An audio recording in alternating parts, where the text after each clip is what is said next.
In 2002, one of our co-founders, Andrew, travelled to Nigeria in Africa. He visited lots of communities and found that many young people were illiterate.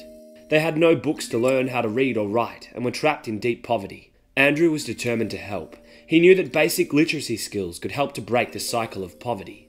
So he called his friend Tony, and together they decided to set up the World Literacy Foundation. Andrew and Tony began shipping second-hand children's books from Australia to a number of schools in Nigeria.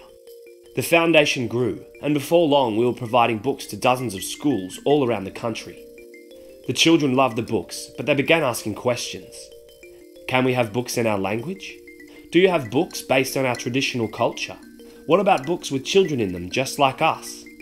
This feedback helped us realise that culturally relevant books could be hugely powerful in engaging the African kids in reading. We had an idea. We decided to use digital technology to provide e-books tailored to the languages, dialects and culture of each child. It would be much cheaper than shipping books across the world and would allow us to provide resources that would be a lot more relevant. Our friend Joseph, a teacher in Nigeria, found 10 locally written early reader children's books for us, and we converted them into 10 new e-books. We added colourful graphics, sounds, animations and interactive activities.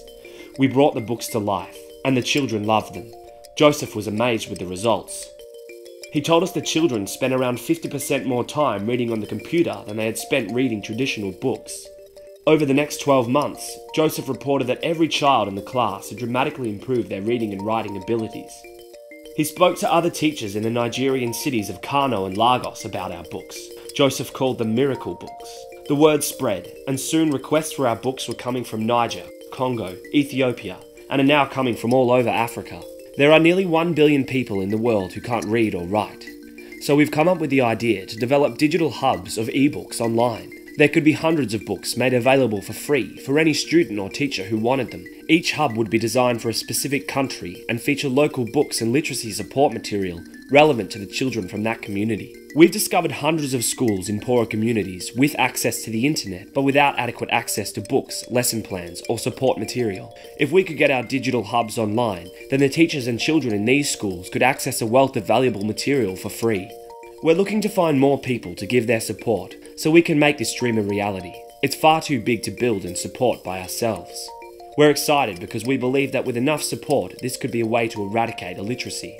Hundreds of millions of children are trapped in a cycle of poverty, and without basic literacy skills have no opportunity for further education or employment. No hope, simply because they don't have access to books like the ones Joseph and his students had. We're currently only reaching this many of the world's children, but we want to reach this many. So we need your help. As a charity, we're growing fast and we want you to be a part of it.